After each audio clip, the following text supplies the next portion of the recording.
There is a great secret hidden in plain sight, a truth whispered throughout the ages, veiled in sacred texts, carried through the soft voice of the soul. And it is this: you already have it. You are not meant to strive, to beg, or to chase. You are meant to assume. For unto every one that hath shall be given, and he shall have abundance. Matthew 25:29. This is not just a parable. It is a formula for creation. When Neville spoke of assumption, he wasn't talking about wishful thinking. He was inviting us to inhabit the state of the thing already done, to accept with unwavering conviction that what you desire is already yours. But how? How can one believe in the unseen when the world screams otherwise? The answer lies in the stillness between thoughts, the space where imagination becomes more real than anything you've ever touched. Close your eyes, not in effort but in surrender. Feel for just a moment what it's like to already have what you long for, not a future event, not someday, but now. Do you see how your chest rises differently, how the air feels sweeter? That is not delusion, that is creation. Neville would say to assume the feeling of the wish fulfilled is to be lifted up to the state where the thing is already a fact. In the silence of night, when all distractions fade, this truth becomes undeniable. You are not waiting, you are remembering. He taught that the Bible is not history, but psychological drama. And when Jesus said, "What things soever ye desire, when ye pray, believe that ye receive them and ye shall have them," he was not giving instruction for later. He was saying, do it now, believe now, receive now. There is no power outside of you. There never has been. The kingdom of heaven is within you, and within that kingdom is all you could ever want. You already have it, not because you've earned it or achieved it, but because in your imagination you are the creator. And creation begins not with hands or effort, but with a shift in awareness. Sit quietly now. What is it you long for? Love, peace, a home, security, health?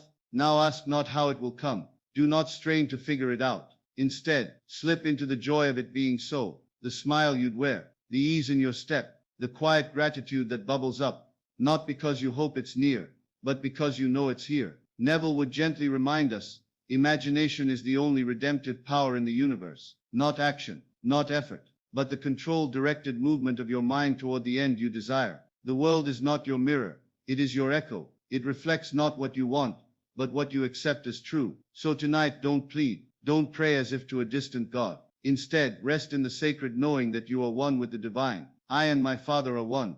John 10:30. There is no separation between you and the source of all things. There is no delay between belief and fulfillment, except the delay you introduce by doubting what is already done. As you lie in bed, letting your body soften into sleep, let your last thought be this: it is done. It is mine. I already have it. And you'll wake into a world that bends to that truth. Most people wake up and look around, searching for signs that life is working in their favor. They check their phones for messages, their bank accounts for growth, their mirrors for change. But in doing so, they forget the most sacred law. The outer is only confirmation, never the cause. Neville told us plainly, man's chief delusion is his conviction that there are causes other than his own state of consciousness.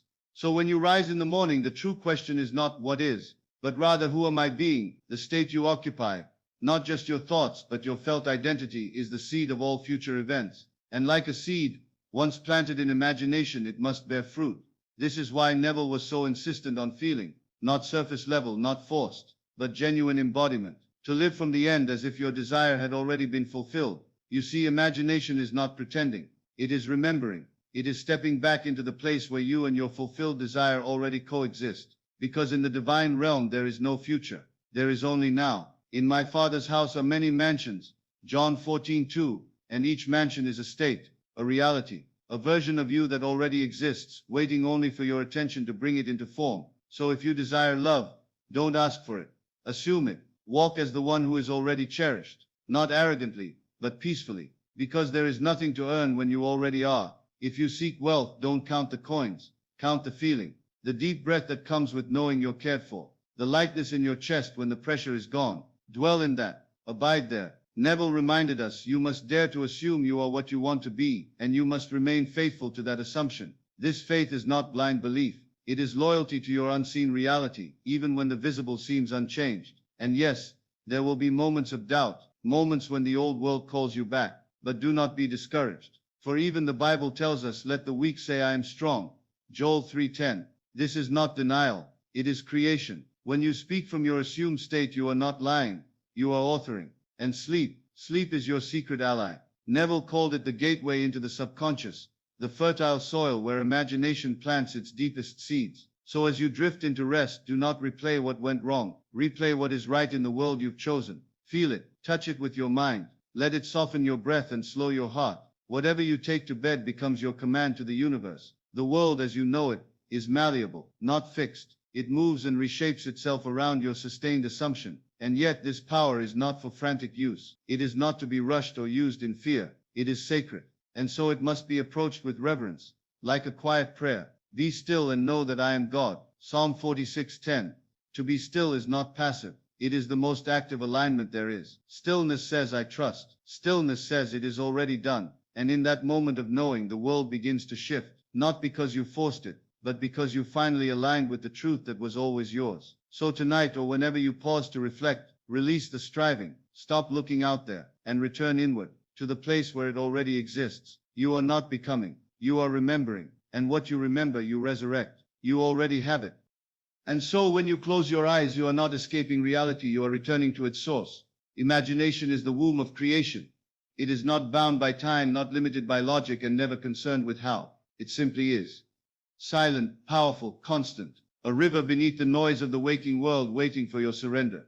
Neville taught that all things exist in the human imagination, not some things, all things. The life you desire, the version of you who already lives it. The people, the places, the love, the wealth, the healing. They do not wait for permission to exist. They wait for your recognition. As a man thinketh in his heart, so is he. Proverbs 23:7. Not as he pretends, not as he wishes, but as he truly feels himself to be. That is what shapes the mirror of experience. So the question is not, what do I want? The question is, what am I being? If you wake each day and feel lack, then you are not being someone who has, you are being someone who seeks. And what you seek, you postpone, because you affirm its absence. But if you rise and feel gratitude for a reality not yet seen, you invite it nearer, not because you trick the universe, but because you align with its deeper truth. You already have it. Not metaphorically, not spiritually, literally. In the infinite field of all possible realities, your desire is done, finished, complete. He calleth those things which be not as though they were.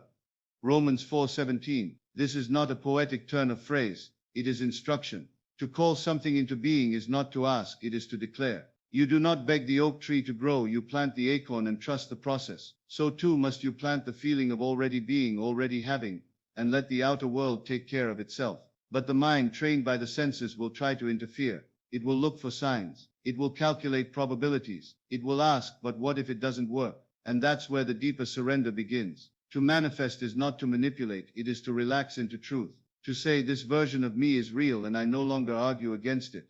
That's the secret. Neville longed for us to understand. The assumption is not a tool, it is a home. You must live there, speak from there, sleep there. Every time you return to that state, you reinforce its reality. You see, the universe is not testing you, it is reflecting you. And when you change within, the mirror must obey. This is why trying harder often creates more struggle, because effort affirms the absence, but ease affirms the presence. Take no thought for your life, what ye shall eat or what ye shall drink. But seek ye first the kingdom of God and his righteousness, and all these things shall be added unto you. Matthew 6:25-33. The kingdom is within, not outside, not somewhere far or earned, but inside your own consciousness. So if you can learn to sit quietly and enter the feeling of your wish fulfilled, if you can taste the joy of already having, already being, and dwell in that space, not with force but with faith, then life begins to rearrange, not always in expected ways, not always overnight, but always faithfully.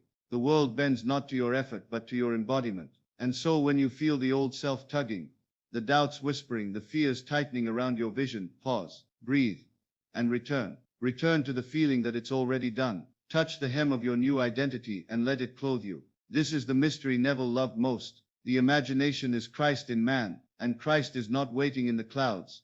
He is born every moment you assume your divine inheritance. You are God's and all of you are children of the Most High. Psalm 82:6. To assume your desire is to awaken the God within, to lift your eyes from the illusion of lack and rest in the knowing, I already have it, not because I see it, but because I am it. And once you truly are, the world cannot help but follow. The secret isn't in waiting, it's in the quiet knowing that there is nothing left to wait for. This stillness, this deep calm in the center of your being, is where creation truly begins, not in frantic action, not in anxious repetition of affirmation, but in the gentle settling of belief. The unwavering assumption that the thing you've asked for is already yours. That is faith, not hope. Faith. Now faith is the substance of things hoped for, the evidence of things not seen. Hebrews 11:1 Substance. Evidence. That means what you feel within that invisible state is just as real, just as valid as anything your eyes can touch. More real, in fact, because it is the root, and the external world is merely the fruit.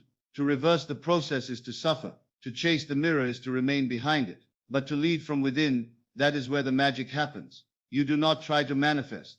You do not force it. You simply dwell in the consciousness of already having, already being, and allow all things to unfold in their perfect order. It's not complicated, but it is delicate, because the moment you shift from knowing into questioning, you unplug from the power source. So how do you remain in the knowing? By becoming it, by identifying so completely with the version of you who has, that the old self fades into memory. That's why Neville spoke so often of living in the end, not thinking about the end, not analyzing how to get there, but mentally, emotionally, spiritually moving into that space, where it is already done, already accomplished, already real. If ye abide in me, and my words abide in you, ye shall ask what ye will, and it shall be done unto you. John 15:7.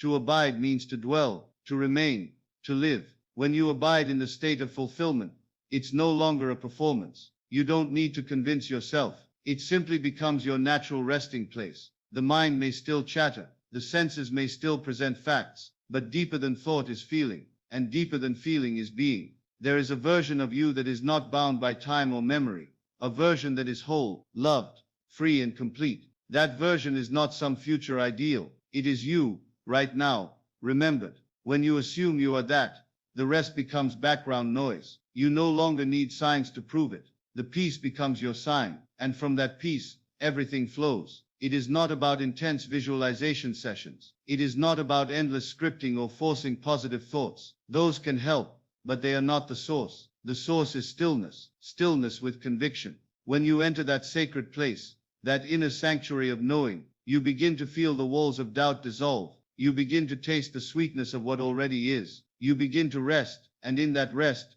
you are renewed. Be still and know that I am God. Psalm 46:10. Stillness is not emptiness. It is fullness, unshaken. And when you rest in the feeling of already having, already healed, already abundant, already chosen, you allow the divine blueprint to manifest in form. This is the grace Neville pointed us toward. He wasn't asking us to become better people. He was asking us to remember who we are, to shed the identity of the struggler, the doubter, the seeker, and slip into the effortless skin of the one who already is. It doesn't matter what the world looks like. It doesn't matter how long you've waited. The moment you embody the truth, time bends. You begin to see subtle shifts. People treat you differently. Ideas come more easily. Opportunities appear without force, because life mirrors back the version of you that you consistently dwell in, not occasionally, but continually. And this is why softness is so important. You do not enter the state with tension. You enter with surrender. You do not pound the door of heaven. You rest in the knowing that the door was never closed. Fear not, little flock, for it is your Father's good pleasure to give you the kingdom. Luke 12:32. There is no withholding. There is no withholding. There is no delay, only your willingness to receive what has always been yours. And how do you receive? By becoming the one who already has, by walking, speaking, resting in that version of yourself, without apology, without hesitation. Even when the world says otherwise, even when the evidence hasn't yet appeared, you persist in the unseen, and the seen must catch up. So let yourself soften, let yourself believe without reason, let yourself slip into the gentle knowing, you already have it. To walk in the assumption of already having is not to pretend, it is to remember. This remembering is sacred. It's not theatrical or boastful, it is quiet. Like the hush of early morning before the world wakes. It is delicate, yet unshakable. A gentle certainty that rises from within, and does not need to shout to be heard. Because when you remember who you are, the true you, the one beneath the layers, the noise of the world begins to lose its grip. You're no longer reaching, you're resting. You're no longer wishing, you're welcoming. And there in that soft expectancy, everything changes. But let him ask in faith, nothing wavering. For he that wavereth is like a wave of the sea driven with the wind and tossed. James 1:6. Faith is still, it is steady. It does not race from one method to another, or panic when the signs don't appear on time. It abides. It plants its roots in the unseen, not because it is blind, but because it sees differently. You begin to feel your inner world more vividly than the outer. The scene in your mind becomes more familiar than the one in your environment. And over time, that internal atmosphere bleeds into your reality like sunlight through a closed curtain. This is not about being delusional. It is about choosing what lens you want to live through. You can either be bound by appearances, or you can become intimate with your desires. The more intimately you live with your desires, not as distant dreams, but as daily companions, the more natural they feel, and what feels natural must become real. Neville taught that your imagination is God, and the more reverence you give to this inner faculty, the more clearly it reveals its power, not through force, not through pushing, but through dwelling. According to your faith be it unto you. Matthew 9:29. According to what you believe is possible, according to the story you consistently tell yourself in the silence of your heart. That's the measure life uses to deliver your experience. So ask yourself lovingly, not critically, what story are you telling? Are you walking with the story of not enough? Are you sleeping beside the story of almost? Or have you chosen to cradle the truth that you are already whole, already chosen, already there? This is not a one-time declaration. It is a lifestyle of consciousness. It's in the way you brush your teeth, already feeling loved. It's in the way you sip your coffee, already knowing it's yours. It's in the way you walk through the world with invisible roots grounding you in the unseen, while everyone else is looking for proof. You're being it. That's the quiet elegance of the one who assumes. They don't rush, they don't chase, they don't beg, they know, and that knowing carries a frequency so magnetic, the world begins to rearrange itself in response. For whatsoever things ye desire, when ye pray, believe that ye receive them, and ye shall have them. Mark 11:24. Not will receive, not might. Believe that you receive, now and it shall be. This verse is a doorway, and Neville invites us to walk through it, over and over, until that belief becomes the atmosphere of our soul. And yes, the old beliefs may rise like ghosts, whispering doubts in your ear. That's natural, that's human, but you don't have to argue with them. You don't need to wrestle with shadows. You simply return to the state, gently, patiently, as many times as needed. Each time you return, you deepen the groove. You reinforce the blueprint. You teach your body how it feels to already be the one who has, not someday but now. And what you feel consistently, you begin to embody. And what you embody, you begin to express. And what you express, the world cannot help but reflect. So as you lay in bed tonight, let your breathing slow, let your body soften, and let your awareness sink gently into the version of you that is already living the life you long for. Not outside of you, within you. It's already done, already given, already yours. All that remains is your acceptance. And in that silent, sacred yes, the world begins to echo it back. And as you linger in that state of inner havingness, something curious begins to happen. The outer world, which once seemed so solid, so unmoving, starts to show signs of softness, like fog lifting from a valley in the morning light. Conversations begin to shift. Opportunities that once seemed out of reach drift into your sphere, not because you've strained, but because you've aligned. This is not magic, it is law. It is the natural consequence of assuming the feeling of the wish fulfilled. For as he thinketh in his heart, so is he. Proverbs 23:7. The heart, in biblical terms, is not simply the seat of emotion, it is the center of being. It is where belief takes root, where identity is formed, where the unseen becomes felt. And the truth is, we live not from what we say we want, but from what we feel we are. To feel rich while appearing poor, to feel healthy while the body may still ache, to feel loved while alone in your room, this is not delusion, it is divine rehearsal. It is the invisible becoming familiar, until it must by law become visible. When you accept yourself as already having, already being, there is no urgency. You no longer check the mirror for changes. You no longer watch the clock. Time itself becomes irrelevant because you are already there in consciousness. And the bridge of incidents that follows will astonish you. It might not look how you expect. It rarely does. The mind craves logic, but spirit dances with mystery. That's why Neville said, the how is not your concern. The path is not for you to dictate. It is for you to trust. The only work is to persist in the assumption, not with clenched fists, but with relaxed conviction. And be not conformed to this world, but be ye transformed by the renewing of your mind. Romans 12:2.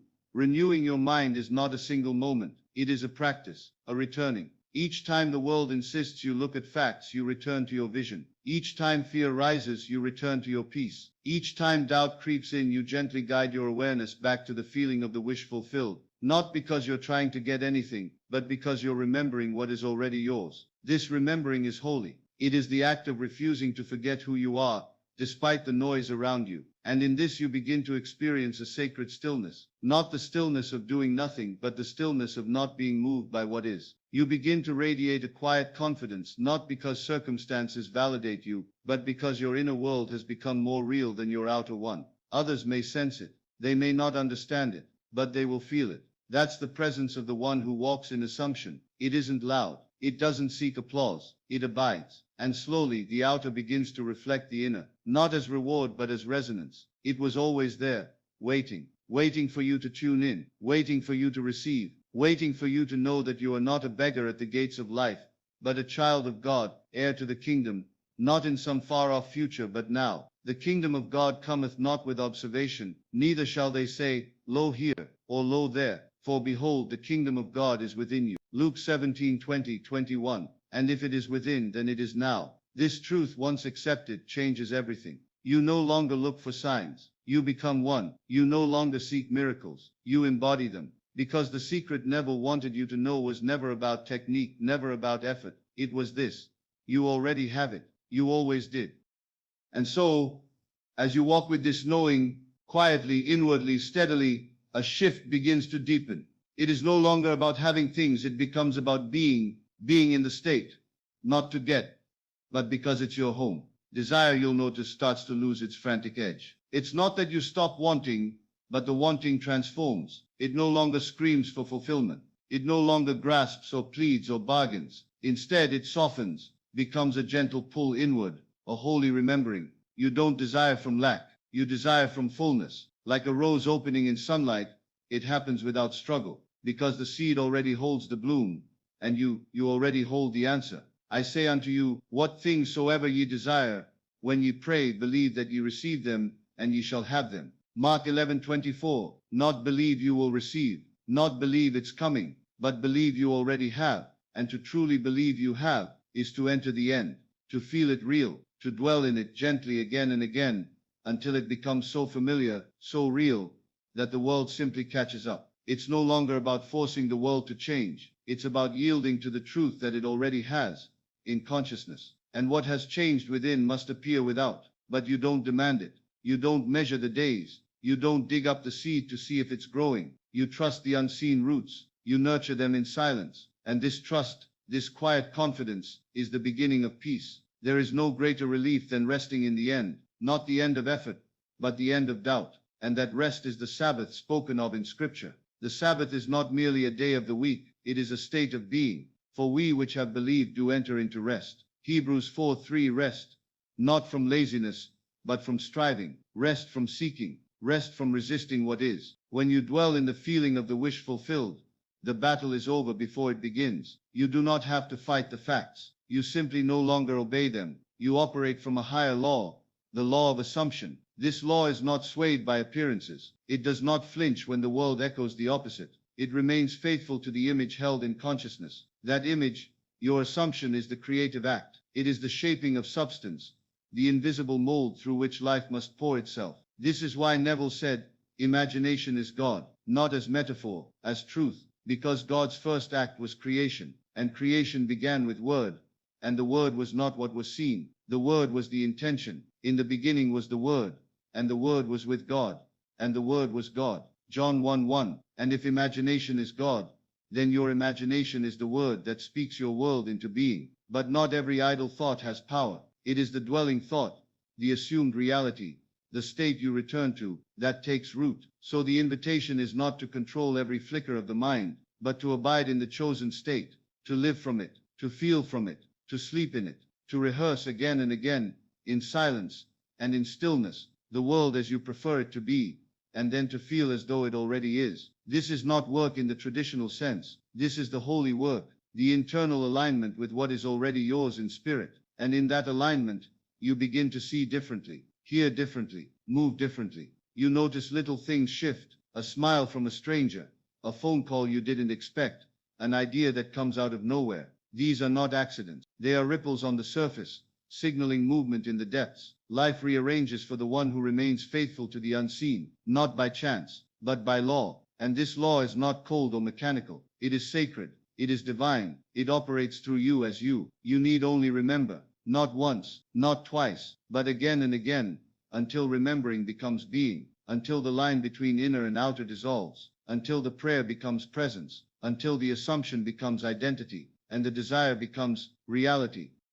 So you return to that inner stillness, not to make something happen, but to rest in what already is. The quiet confidence of knowing, not hoping, not wishing, but knowing that creation is complete. And in that stillness, something sacred awakens. The mind grows soft like evening light on calm water. The striving stops, and presence begins. This is the mystery so few uncover. Manifestation is not about force, but recognition. It is the recognition that what you seek is not outside of you waiting to be earned. It's already alive within, waiting to be accepted. The kingdom of God cometh not with observation. Neither shall they say, Lo here, or Lo there, for behold, the kingdom of God is within you. Luke 17:20, 21.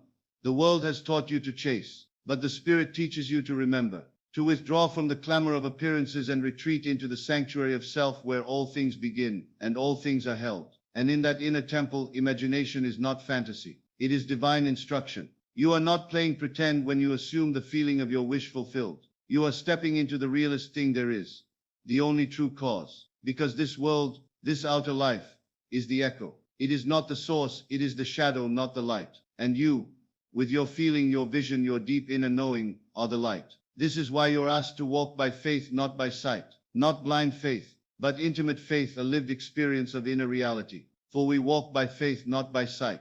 2 Corinthians 5:7. And this walk, this inner walk, is the path of assumption. To assume in the way Neville taught is not a mental trick. It is not fake it till you make it. It is communion. It is intimacy with the state of the wish fulfilled, so deep, so steady, that it becomes your atmosphere. You assume not with effort but with surrender. You give yourself to the scene within. You inhabit the tones of reality. You feel what it's like to be that version of you, not someday but now. And in this feeling, time begins to lose its grip. You don't think in terms of when, you think in terms of is. And that shift from when to is where the power lies. Because the imagination creates reality, but only when it's accepted as real in the now. And this is why it must be felt. Not just visualized, not just spoken, but felt. The feeling is the prayer. The emotion is the bridge.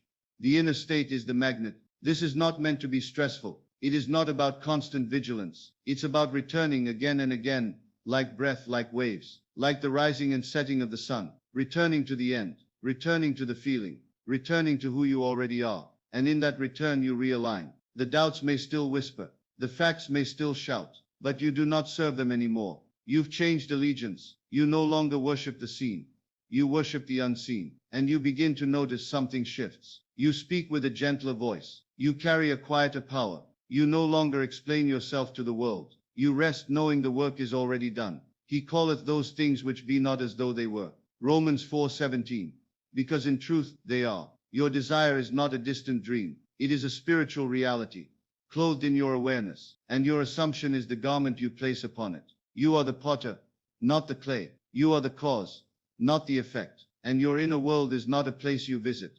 It is the home you never left. You already have it. And the more you let that truth saturate your being, the more natural it becomes to live from it. No more effort to prove, no more panic to manifest, just being. And in that being, everything flows.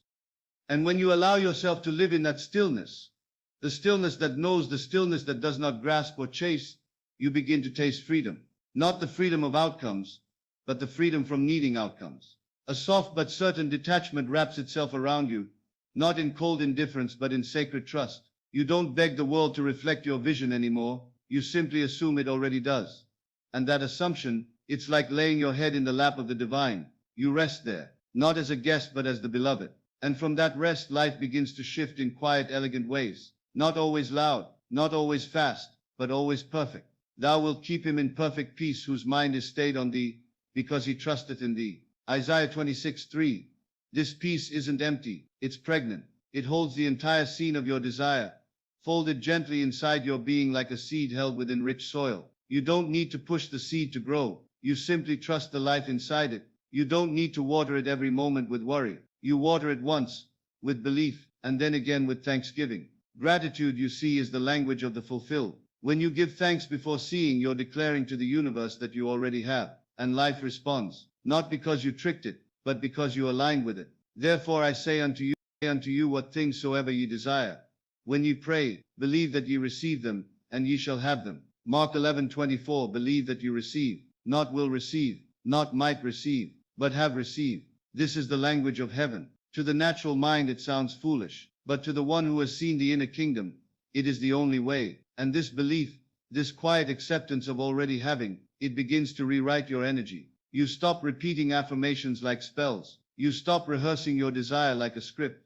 Instead, you become the person who already lives that reality, not with performance but with presence. You sip your morning coffee with the ease of someone who already received the news. You walk through your home with the atmosphere of answered prayer. You breathe, and it is a sigh of completion. Even when the world hasn't caught up, even when appearances are slow to change, you no longer panic, because something deeper has shifted. You're no longer asking if it will happen. You're just watching it unfold. The world moves by faith, not by proof. And those who understand that become proof themselves. You are not here to force the river. You are here to sit by it, imagine its course and allow it to carry you. And what a gentle ride it becomes when you stop interrupting the current with doubt. Doubt has no place in a mind stayed on the truth. And the truth is you already have it. Your desire is not pending approval. Your dream is not waiting in line. It is done, finished in the unseen. And now, like the fig tree before it blooms, it simply needs your recognition. Now faith is the substance of things hoped for, the evidence of things not seen. Hebrews 11:1. You don't need evidence out there. You are the evidence. You carry the vibration of the end fulfilled, and your world, like soft clay, molds itself around your inner conviction. Do not rush the unfolding. Rushing is rooted in fear. Presence is rooted in knowing. Let yourself linger in the state. Let it become more real than the passing shadows of delay. Because every moment you rest in assumption, you deepen the groove of reality. You impress the subconscious not with repetition alone, but with feeling, with the warm lived sense that it's already yours. You don't need to say it louder, you just need to believe it quieter. Whisper it in your being, nod to it in silence, smile with it in your breath, and in doing so you walk the sacred path Neville walked. You honor the divine truth that was given to you from the beginning, that you are the operant power, that imagination creates reality, that feeling is the secret, and that what you seek, you already are. There comes a moment in every seeker's path when striving falls silent. A quiet moment where the soul, tired of reaching, simply sits and remembers. Not remembers the steps it took, but remembers who it is, what it's always been. You are not becoming worthy. You were born worthy. You are not growing closer to your dream. You are waking up to the fact that it was never separate. This is the beauty of assumption. It doesn't move things toward you. It reveals that they've always been within you. All things are delivered unto me of my Father. Matthew 11:27. Delivered. Past tense. Already done. Your only task is to accept the delivery, to sign the receipt with belief. And belief isn't noise. It isn't begging. It is soft, subtle, still. The world often tells you to hustle, to grind, to prove. But the law of assumption invites you to relax into being the one who has already received, being the version of you who no longer asks when, but instead rests in now. You see, time as we know it bends around assumption. When you occupy the feeling of the wish fulfilled, time becomes irrelevant. You're no longer waiting, you're remembering. And from that place, even the smallest details begin to rearrange. Life mirrors back your inner reality with precision and care, not to reward your worthiness, but to reflect your acceptance of it. To him that hath shall be given. Matthew 13:12. The one who assumes possession attracts more, not because they are favored, but because they are aligned. They're tuned to the frequency of the fulfilled. Think of it like a radio. The music is always playing, but you must tune in. Assumption is your dial. Feeling is your signal strength. You don't create the music, you receive it. And what a divine symphony plays when you choose to dwell in the state of the answered prayer. The problem isn't that your dream is far. It's that your attention is often scattered. You drift in and out of states, letting outer conditions toss you from certainty to doubt and back again. But assumption invites you to remain anchored, rooted like a tree beside still waters, unshaken by passing winds, knowing that the fruit will appear in season, not because you force it, but because you believed it would. And whatsoever ye shall ask in prayer, believing ye shall receive. Matthew 21:22. This belief isn't a shout. It's not desperate. It's a sigh, a surrender, a divine letting go and letting be. And in that soft surrender, the unseen responds, not just with things, but with clarity, with signs, with a deep holy echo that says, yes, you've remembered correctly. It's already yours. You'll feel it in the way the right people show up. You'll see it in the way the next step appears, just when you need it. But even before those signs, you'll know, because the moment you assume the end, you become the end. And the world has no choice but to meet you there. This is the secret, Neville, whispered again and again, not in shouts but in sacred rhythms, that your imagination steeped in feeling is the womb of all reality, that you are the creator in miniature, not separate from God, but expressing God. And just like the creator, you call things that are not as though they were. God who quickeneth the dead, and calleth those things which be not as though they were. Romans 4:17. Do you see now? You are not becoming. You are remembering. You are not asking. You are agreeing. Agreeing with the higher truth that has always been waiting for your acceptance. So the question is no longer will it happen. The question becomes, can I accept that it already has? Because once you do, the world softens. The pressure lifts, and what felt like striving becomes breathing. You walk lighter, speak slower, smile easier. You no longer demand proof. You simply live as one who knows, and that knowing, that subtle sacred knowing, becomes your magnet, your compass, your peace. And when you truly live from this quiet certainty, the outer world begins to lose its power over you. You no longer check the mirror to see if you are beautiful. You feel the beauty within, and the mirror reflects it. You no longer count the zeros in your bank account to feel secure. You embody the sense of security, and the means find you. You no longer chase approval or fear rejection. You simply are, resting in that inner stillness, untouched by the noise of the world. Be still, and know that I am God. Psalm 46:10. Stillness. Not effort, not struggle, not proof, just stillness, just knowing. You don't need to convince the world. You only need to convince yourself, because your reality bends to your conviction, not your circumstances. The outer world is just the echo, but the voice is within. So if you're waiting for signs to appear before you believe, you're waiting in reverse. It is belief that calls the signs into being. It is the assumption that creates the evidence, not the other way around. For we walk by faith, not by sight. 2 Corinthians 5:7. Neville reminded us again and again, imagination, when lived in, is more real than anything you can touch with your hands. Because everything you see now was once imagined. Your room, the chair you sit in, the name you carry, the life you live. All of it began as a thought, impressed with feeling. And just as the architect builds from a blueprint, your life is constructed from the images you hold and believe. You don't manifest by wishing. You manifest by dwelling. Dwelling in the end. Walking in the finished scene. Feeling it so deeply that your body begins to relax. Your heart begins to smile. And your soul begins to whisper, yes, this is home. The dream is not something you travel toward. It's something you sink into. And once you're there, not physically, but emotionally, spiritually, the dream must rise to meet you. This is not a law of maybe, it is a law of being. To every man that hath shall be given, but from him that hath not shall be taken away, even that which he seemeth to have. Luke 19:26. It sounds harsh until you realize what it means. To have, to assume possession, is the key. Those who walk in the feeling of already having, receive more. And those who feel the lack, even what little they possess feels out of reach. So you must learn to feel rich, even before the wealth. To feel loved, even before the partner arrives. To feel successful, even if the world hasn't yet clapped for you. It's not fake, it's not fantasy, it's faith. The truest kind. Because real faith doesn't ask to see, it creates what it sees. This is the secret so often missed. People wait for the world to change before they do. But the truth is, the world waits for you. It waits for you to decide who you are. It waits for you to decide who you are. It waits for you to assume the posture of the fulfilled. And when you do, silently, gently, from within, all things begin to fall into place. The call comes. The opportunity opens. The idea strikes. The healing begins. Not because you forced it, but because you allowed it. Because you finally aligned your inner self with what you were always meant to experience. Not by effort, but by feeling. By closing your eyes and returning to the garden, that sacred inner place where your imagination walks with God. Just as Adam did in the cool of the day. Because your imagination is not just a tool, it is communion, a sacred meeting place between your soul and the divine. And in that place, you don't need to wish anymore. You remember. This remembrance is not an intellectual exercise. It's a surrender. You don't think your way into having. You feel your way into being. And the feeling is the prayer. When the ancient prophets spoke of communing with God, they didn't always mean thundering voices from the sky. Often it was that still small whisper, the sacred vibration that flows when your heart is open, when your mind is quiet, when your soul is tuned to the infinite. The kingdom of God is within you.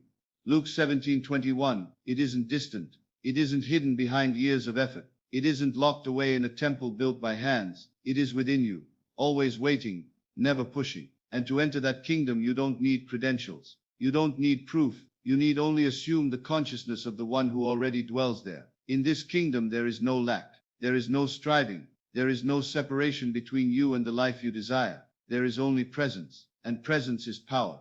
The moment you claim it inwardly, it begins to reflect outwardly, not because the world gives you permission, but because you did. Your senses may still echo the old story. Your bank account, your relationships, your health may still play the part of who you used to be, but that's only the residual, the final echo of a belief you've now outgrown. And just like a shadow on the wall doesn't change the shape of the hand casting it, the lingering signs of your old identity cannot hold back the new, not unless you let them. You don't argue with the shadow, you simply change the form that casts it. So too, don't argue with the facts. Change the state within, and the facts will eventually follow. Let the weak say, I am strong. Joel 3:10. Let the lonely say, I am loved. Let the anxious say, I am safe. Let the forgotten say, I am chosen. Not because it's wishful thinking, but because it's a divine law. You become what you claim, not what you wait for. And the moment you say, I am, you begin the creation. Neville said, change your conception of yourself, and you will automatically change the world in which you live. But that change must be felt as real now, not tomorrow, not after you've seen results. Now, you don't need to beg or prove or strive. You only need to be still and assume, because assumption is faith in motion. It is the invisible handshake with the unseen, the gentle trust that what is felt in spirit must take form in flesh. It is written, therefore I say unto you, what things soever ye desire, when ye pray, believe that ye have received them, and ye shall have them. Mark 11:24.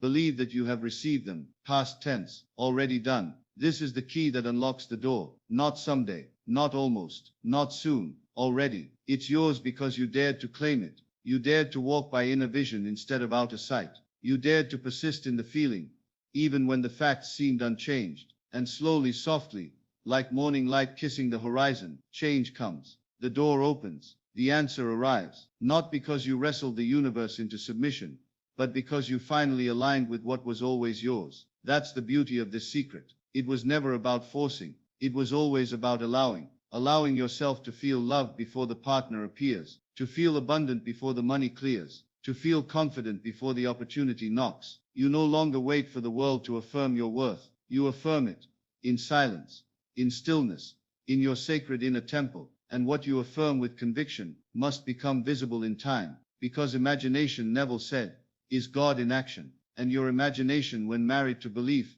births worlds. The world you see with your eyes is not the final authority. It is only the echo, the outer shell of past assumption. But the spirit, the unseen, that is where the real power resides. For the things which are seen are temporal, but the things which are not seen are eternal. 2 Corinthians 4:18. You are not meant to be ruled by appearances. You are not meant to wait in fear, wondering when life will deliver. You are the life giver, and the world must conform to the inner mold you hold. When you move into a state of consciousness, when you dwell in the feeling of already having, already being, already becoming, you plant the seed. And though that seed may lie beneath the soil of time for a moment, it cannot help but break through. This is why we are told, be still and know that I am God. Psalm 46:10. Stillness is not inaction. It is unwavering belief. It is trust so deep it doesn't flinch when nothing seems to change. Because the one who truly believes does not check the ground each morning to see if the roots have grown. They water in faith. They wait in faith. They walk in faith. This stillness, this gentle inner knowing, is your gateway to every miracle. For in that silence you speak the loudest, not with words, but with presence. This is why Neville placed so much emphasis on imagination, not as a childish pastime, but as the workshop of creation. When you imagine lovingly, you tune your inner world to the frequency of your desired reality. And once tuned, you begin to attract all that vibrates at the same tone. You become magnetized, not through striving, but through stillness, not through noise, but through knowing. It is the Father's good pleasure to give you the kingdom, not after you struggle, not after you prove yourself, simply because you are willing to receive it. Fear not, little flock, for it is your Father's good pleasure to give you the kingdom. Luke 12:32. But what is this kingdom? It is peace, it is joy, it is abundance, it is the end of separation between you and your good, and it is accessed not through outer works but inner surrender. You don't force your way into the kingdom, you remember that you never left it. This is the essence of you already have it. The secret is not in doing more, but in shedding the false layers that made you think you had to earn it. You don't become worthy, you realize you've always been, and in that realization you begin to live differently. You no longer plead, you no longer chase, you no longer grasp, you assume, quietly, boldly, lovingly, and the assumption becomes a living prayer, one that draws life to you without demand, because now you know that which you seek has already been given. You are not outside the blessing looking in, you are the blessing embodied, waking up to itself. So if the world still tells a different story, let it. If the evidence seems delayed, smile gently, because your awareness is the cause, and the world is just the mirror. What you claim in consciousness will eventually greet you in form. It must. This is law, this is love, and love never fails. Let the truth settle into you now, not as theory but as presence. The treasure you've been digging for, it was buried in your heart the entire time, and not once has it left. Those storms have passed, though you've walked through doubt, through loneliness, through longing, the gold within you has never tarnished, because spirit does not rust. The image of God imprinted in you from the beginning remains untouched by the weather of the world. And God said, let us make man in our image, after our likeness. Genesis 1:26.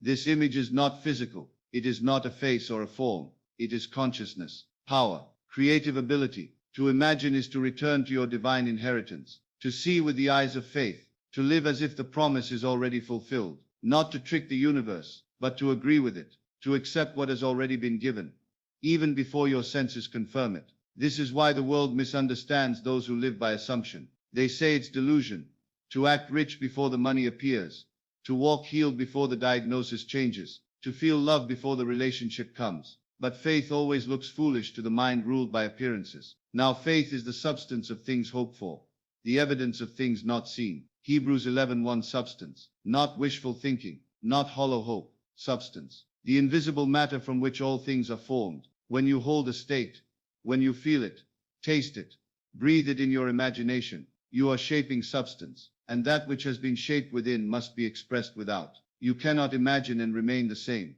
Imagination alters the structure of your reality, quietly, like sunlight changing the temperature of a room without a sound. So you walk gently, but with certainty, not because you see it yet, but because you've already claimed it where it matters most, within, and what's within must come without, just as surely as a seed becomes a tree when left undisturbed. Therefore I say unto you, what things soever ye desire, when ye pray, believe that ye receive them, and ye shall have them. Mark 11:24. Can you feel the rhythm in those words? When you pray, believe that you receive them, and you shall have them. Not after the facts align, not once the pieces fall into place. The receiving happens in consciousness, and the having is simply the echo. This is the forgotten art of living, to dwell in the end, to feast at the table while the world still sets the chairs, not to pretend, but to embody, to wear the feeling like a robe, soft, warm, familiar. You already have it. So now, rest, not the rest of resignation, but of realization, the peace that comes not from everything being perfect, but from knowing you already are, that no effort, no striving, no proving is required to be worthy. You were made in the image of the one who calls things not yet seen as though they were. You share in that breath. And with each gentle thought you choose whether to breathe life into fear or into faith. Choose faith, not because it guarantees a specific outcome, but because it aligns you with the truth of who you are. And from that place, you create, softly, powerfully, invisibly, because the real work is never visible. It is quiet, it is sacred, and it begins right now, inside of you. And so you return again, not to the world of appearances, but to the inner sanctuary, where silence speaks, where the still small voice reminds you, it is done. You may have asked, when? But time, in this sacred space, loses meaning. It becomes pliable, like clay, shaped by the potter's hand. The moment you assume, the seed was planted, and every moment since, whether you knew it or not, was the unfolding. But the unfolding is often slow, like a whisper stretched across the hours, asking only one thing of you. Remain faithful to the unseen, even when nothing seems to change. Even when the outer world mocks your inner conviction, even when doubt knocks like a persistent guest, you hold your ground, not with force, but with quiet assurance. Because you know now what few dare to know. Reality bends to belief, not the other way around. It was never meant to be the evidence that convinces you. It is your conviction that summons the evidence. For we walk by faith, not by sight. 2 Corinthians 5:7. And in that walking, gentle, trusting, unwavering, you rise above the tides of circumstance. You stop chasing signs and start becoming them. You stop begging for answers and start living as if you already received them. Because you have, within. You asked, and it was given. But the receiving isn't in the asking. The receiving is in the alignment, the assumption, the calm knowing, that moment when you breathe in the reality of your desire, as though it were as natural as breath itself. And oh, how still it feels. No fireworks, no thunderclap, just stillness, like a hush before dawn. And in that stillness you remember creation is finished. All that ever was, and all that ever will be, already exists in the eternal now. There is nothing to create, only to choose, only to select with feeling, with faith, with persistence, the reality you wish to inhabit. And you do so not by effort, but by surrender, not by striving, but by assuming. You close your eyes and in the theater of your mind, you play the scene, not as a dreamer wishing it were true, but as the author, writing the last page and smiling, knowing it has always been yours. It's a different kind of power, one the world rarely teaches, a power that looks like rest, that sounds like peace, that feels like love. Love, not as emotion, but as awareness, the awareness that you are never separate from your good, that your longing is a signal, not of lack, but of what already is, calling you home. Delight thyself also in the Lord, and he shall give thee the desires of thine heart. Psalm 37. For the Lord here is not a figure outside you. It is your I am, the creative principle within you. To delight in it is to rejoice in your imagination, to feel joy as you dwell in the scene fulfilled. And in that joy, the desire is met, not by effort, but by resonance. You become one with it, and it must come forth, not by compulsion, but by law. This is the quiet power Neville spoke of, the mystery hidden in plain sight, that the world around you is a shadow cast by the light of your inner state. So change not the shadow, but the light. Change not the world, but your assumption of it. Not once, but continuously, gently, persistently. And as you do, the world shifts, people change, opportunities appear, circumstances rearrange, and you'll look back one day and smile, not because you made it happen, but because you remembered that it already had, that you simply caught up with the version of you who never doubted, who never feared, who knew, all along, that you already had it. It's subtle, isn't it? This change from effort to ease, from longing to knowing. It doesn't thunder into your life like some grand event. It arrives quietly, like a feather floating down, landing gently in your awareness. You don't always notice the moment it happens, but suddenly something feels different. You don't ask if anymore. You simply breathe, as if it's already done. And that breath is faith. Not the kind that strains or begs or pleads, but the kind that rests in confidence, in the unseen, in the promise already fulfilled. For he that is entered into his rest, he also hath ceased from his own works. Hebrews 4:10. To enter that rest is the highest act of creation. It means you no longer wrestle with your desire. You no longer try to make it real. You know it already is real within. And so your job becomes simpler, softer. You dwell in the state of the wish fulfilled. You clothe yourself in the feeling of having it now. And in doing so the invisible becomes visible, not through force, but through resonance. You become like a tuning fork vibrating at a new frequency, and the world must respond in kind. Everything, truly everything, begins to bend toward that assumption. And even when the evidence is slow to appear, you remain still. You keep assuming. You keep believing. You keep living from the end. This is not delusion. It is devotion to what you know in the secret place of your soul. Neville often said, assume the feeling of the wish fulfilled, not the thought, not the hope, the feeling, because feeling is the secret. It bypasses reason. It bypasses logic. It speaks directly to the creative power that governs your life. So feel as though your prayer has already been answered, not someday, not in some distant future, but now in this breath, now in this moment. And as you do, the walls begin to shimmer. The curtain between what is and what could be begins to fall away. You become the blending of spirit and form, walking through this world with a quiet knowing, I already have it. And in that knowing something beautiful unfolds. You stop needing the world to prove anything to you. You stop checking, measuring, watching. You simply trust, not blindly, but boldly. Because the truth isn't fragile. It doesn't need convincing. It only needs feeling. And when you feel it long enough, deeply enough, purely enough, it hardens into fact. This is the law, immutable, precise, and yet wrapped in mystery. The kingdom of God cometh not with observation.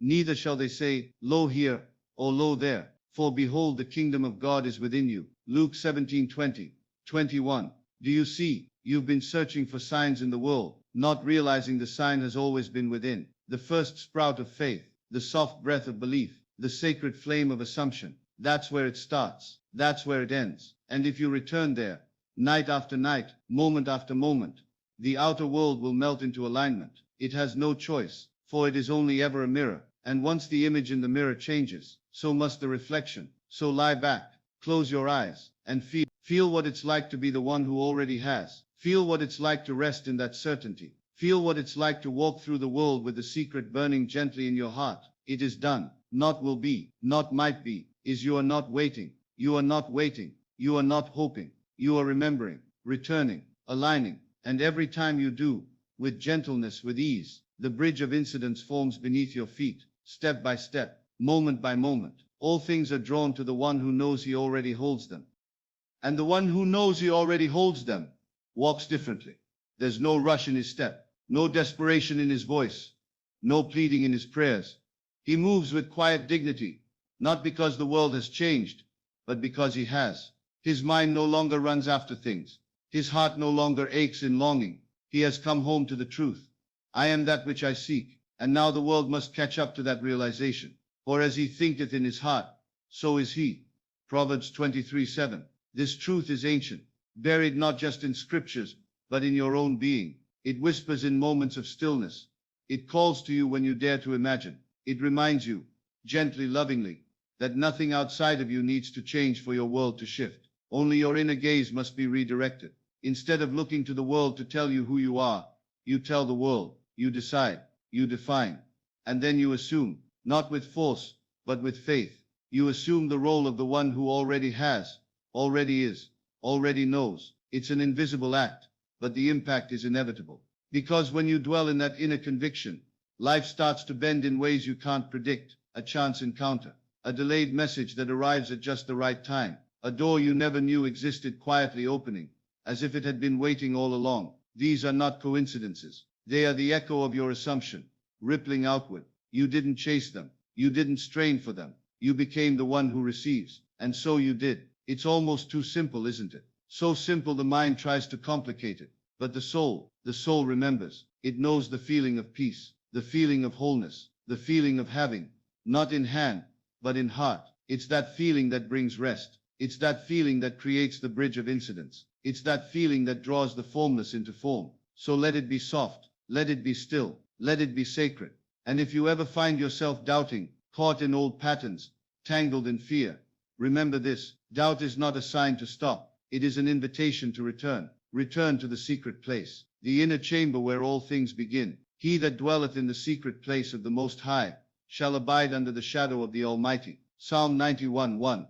That place is not far. It is not separate. It is within you, and it is always open. You enter not by effort, but by assumption. You don't force the door. You relax into it. You turn inward. You close your eyes, and you begin to feel. What would it feel like to have it now? Not just the surface emotion, but the deep, satisfying completion. What would it feel like to no longer need, but to simply be? That feeling is your prayer. That feeling is your offering. That feeling is your creation. And when you return to it often, the lines between the imagined and the actual begin to blur. Not because the world changed, but because your perception did. And perception is everything. Because perception determines identity, and identity creates experience. So become the one who already has, even if no one else sees it, even if there's no evidence, especially then, because that is when your faith speaks loudest. That is when you are closest to creation, when you feel it without needing to see it, when you believe it without having to prove it, when you rest in it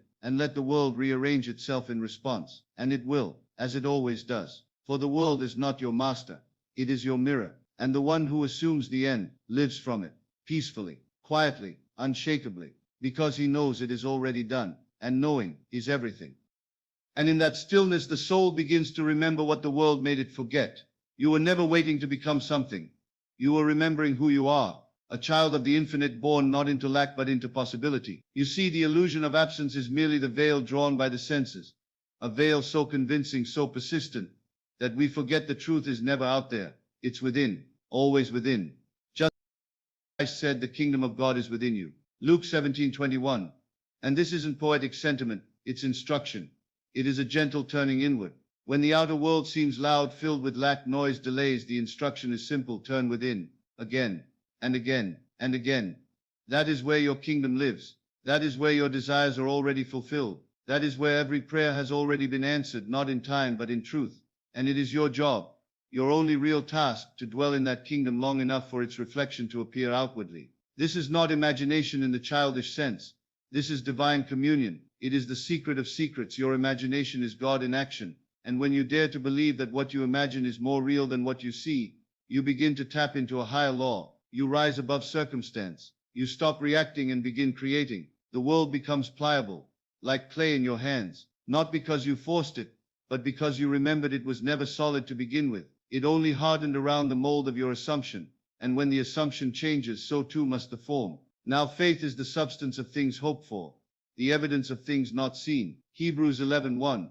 Faith is not blind. Faith is deeply rooted awareness. It is inner vision that refuses to bow to the senses. It is loyalty to the unseen over the visible, to the real over the illusion. And you practice it not by straining, not by effort, but by dwelling. You dwell in the feeling of the wish fulfilled. You walk in it. You wear it like a garment, not occasionally, but consistently, even quietly, especially quietly, because true faith does not need to shout. It does not need to convince or perform. It simply knows. And in that knowing, the shift begins. It might not happen overnight. It might not unfold the way the ego demands, but it happens, because the law is perfect. And when you persist in the assumption, when you fall asleep in it, wake up in it, return to it throughout your day, the bridge of incidents must form. Events will unfold that seem unrelated. People will move. Conversations will happen. Delays will dissolve. Doors you didn't knock on will swing open as if they had always been waiting for you, not by accident, but by alignment.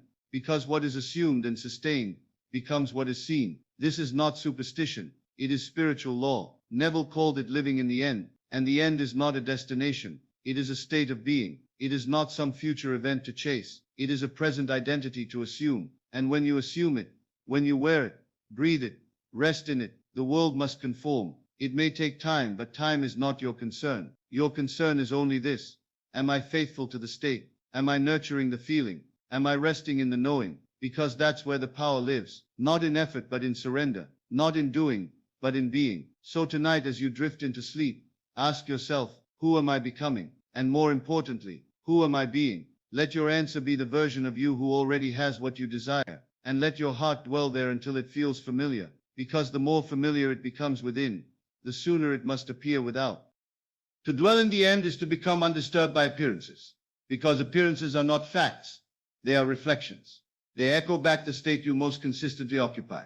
And so if the world seems unchanged, if the desire hasn't yet appeared, if you feel like nothing is moving, pause. Ask yourself not what the world is doing, but what you are assuming.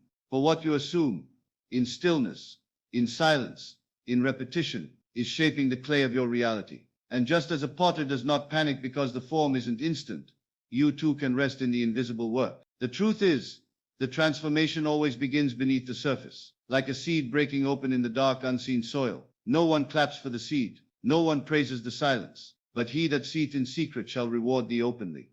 Matthew 6:6. You do not need evidence to believe. You need belief to create evidence. And that belief, that quiet inner certainty, is what draws the unseen into visibility. Not because you're worthy in the eyes of the world, but because you dared to believe like a child again, to believe without proof, to love your desire without fear, to live from the end without asking how or when. That is the kind of faith that moves mountains. Not noisy faith, not begging, not anxious rituals, but calm inward knowing. Be still and know that I am God. Psalm 46:10. Stillness is power. Stillness is where imagination blooms. You don't rush a flower into bloom by shouting at it. You nourish it. You water it. You trust the process. So too with your assumptions. Water them daily with your attention, with your inner conversations, with your resting state, because the world bends not to force but to frequency, and you in your silent agreement with the wish fulfilled, are tuning yourself like an instrument. When the tuning is complete, the music plays, and others will say, it came out of nowhere. But you will know the truth. It came from within. It came from that quiet garden you tended while the world slept. It came from the moment you stopped waiting for permission to believe, and began walking in the promise as if it were already true. What things soever ye desire, when ye pray, believe that ye receive them, and ye shall have them. Mark 11:24. Not believe you might, not believe you could, but believe you already have. That is the mystery. That is the key. To walk as though it's already yours. Not in arrogance, but in sacred alignment. To think, feel, and act from the state of having. That is creation. And yes, at first, it may feel like pretending. The old self may protest. The senses may resist. But stay faithful. Stay rooted. Because identity is not fixed. It is chosen. And each time you return to that feeling of being, not becoming, the old self loosens its grip. A new pattern begins to form. Not outside, but inside. And soon the outer world cannot help but reflect it. This is the gentle alchemy Neville spoke of. Not changing the world by effort, but by imagining lovingly. And imagination, when honored, becomes incarnation. So as you breathe in now, slow and soft, ask your heart, what would it feel like if it were already done? What would your mornings feel like? Your conversations, your posture, your inner monologue.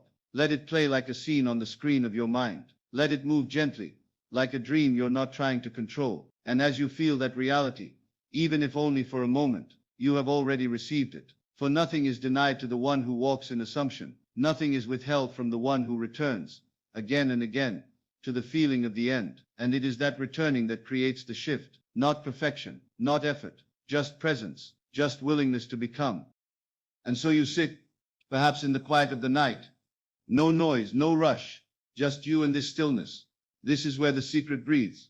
The world will try to distract you, with logic, with noise, with urgency, but none of that belongs here. This place within, it is holy. You don't need to fix anything. You don't need to beg for change. You only need to return to the truth, that it is already yours, that the moment you imagined it, you conceived it. And now, just like the seed in the womb, it grows. Before they call, I will answer. While they are yet speaking, I will hear. Isaiah 65:24. Do you feel the beauty in that? Before you even ask, it was already forming. Not because the world is kind, but because you are divine. Because your imagination is not mere fantasy. It is the creative power of God, dressed in silence. This is the true mystery. You are both the asker and the giver, the one who desires and the one who fulfills. And in that unity there is peace. There is no need to strive. When you know the path is already complete, you simply walk it from the end. And this end is not a destination on a map. It is a feeling in the heart. It is the quiet joy that comes not from evidence, but from inner knowing. That smile that rises before the world gives you a reason. That breath that relaxes without needing to do anything. When you touch that space, you are home. And you are powerful, not in a loud, forceful way, but in a sacred, surrendered way. You become like the wind, invisible, yet unstoppable. And when others ask how it happened, how you received what you desired, you will only smile, because you know you were not chasing, you were aligning, you were not begging, you were believing, you were not seeking, you were assuming. And in that assumption, creation was born. As a man thinketh in his heart, so is he. Proverbs 23:7. Not as he wishes, not as he hopes, but as he thinks in his heart, in his inner unspoken reality. So you begin to guard that inner world like a temple. You stop allowing doubt to play there. You stop entertaining conversations of lack. You stop worshiping appearances and start honoring the unseen, because the unseen is where all things begin. The seen is simply the echo, the afterglow. And so you stop needing proof. You stop needing permission. You stop asking when, and you begin to rest in now. Right now, in this moment, you already have it. Right now, you are the person who has walked the path, who has lived the dream, who has smiled at the outcome. You are not preparing for the miracle. You are living from it. And the shift is subtle, yet monumental. It's like changing the radio station. Nothing around you changes at first, yet the music shifts. And that music, that vibration, draws everything new to you. New ideas, new people, new doors. But you don't chase them. You don't reach for them. You receive them, because you already made the shift within. This is the path of the awakened dreamer, not the one who waits, but the one who remembers who they are, and who they've always been. Ye are gods, and all of you are children of the Most High. Psalm 82:6. When you remember this, life softens. Time stops controlling you. fear loses its grip, and you begin to live from the inside out, not waiting for the world to confirm who you are, but becoming it, right now in thought, in feeling, in breath, and the outer world, as always, follows, not as your master, but as your reflection, and in that reflection, you see the truth. You already had it. You only needed to believe. And so the veil thins further, not with effort but with awareness.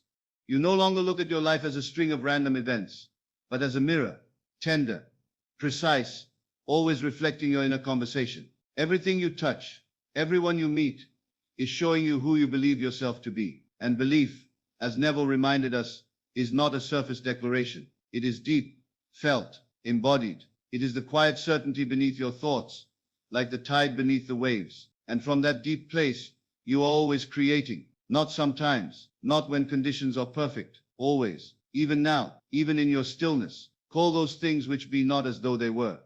Romans 4:17. You don't wait for the world to reflect the change. You become the change, and the world arranges itself accordingly, like a camera lens adjusting to bring what you focused on into clarity. And so you realize, your inner focus is your greatest currency, not your work, your effort, or your hustle, but your attention. Where attention goes, energy flows. And where energy flows, creation follows. If you attend to lack, you will multiply lack. If you attend to beauty, you will multiply beauty. If you attend to your wish fulfilled, not as a hope, but as a present reality, you enter the dimension where it is already done. This is not fantasy. This is faith. Now faith is the substance of things hoped for, the evidence of things not seen. Hebrews 11:1. Substance, evidence, not empty wishing, but inner knowing. And in this knowing, you carry yourself differently. You stop being a seeker, and you become the finder. You stop chasing miracles, and begin being one. Your energy shifts before your environment does, but eventually the world catches up, because the world is obedient. It is neutral,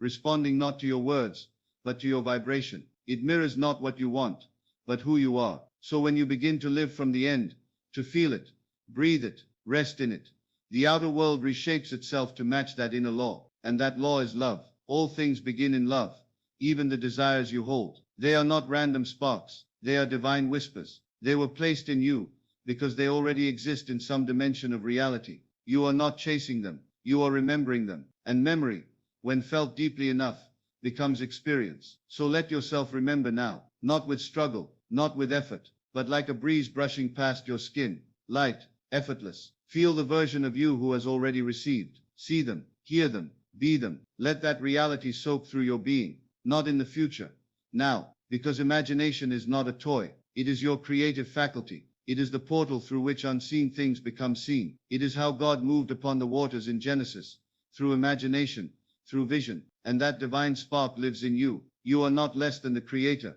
You are the Creator expressing as you. Be still and know that I am God. Psalm 46:10.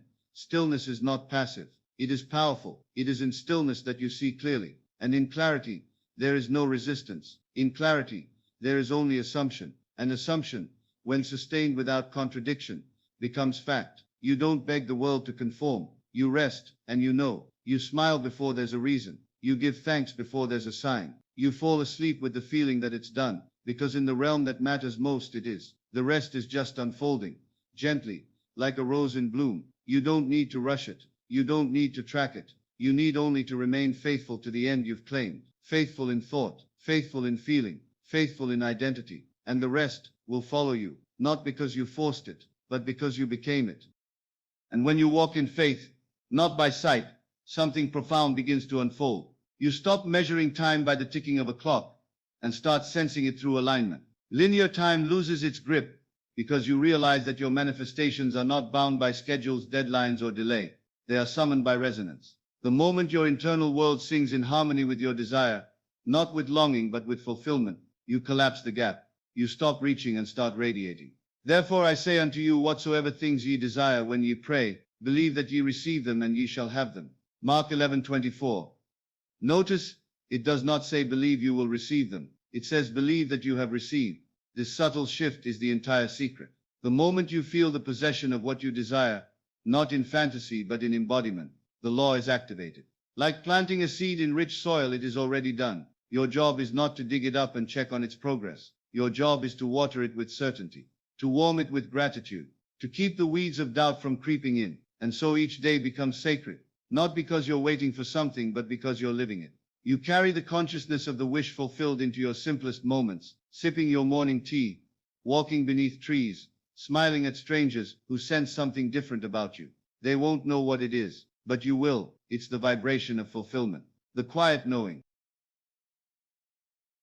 the peace that passes understanding. Let the weak say, I am strong. Joel 3:10.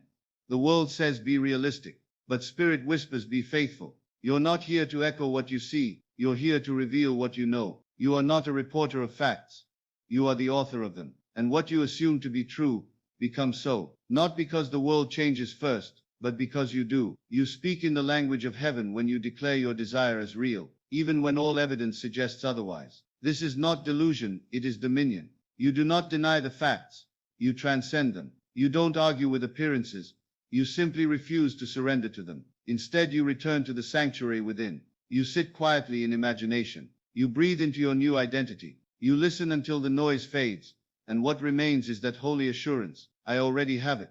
The phone may not have rung, the letter may not have arrived, the bank balance may not reflect the vision yet, but in your being, in the temple of your soul, it is already yours. And so your actions flow not from need, but from fullness. You give without fear, you walk without worry, you rest without doubt, and soon the outer world bows to your inner command. Doors open, faces light up, paths smooth themselves before you. But these are not causes for joy, they are effects of it. The joy came first, you felt it before you saw it, and because of that, it had no choice but to take form. Delight thyself also in the Lord, and he shall give thee the desires of thine heart. Psalm 37:4.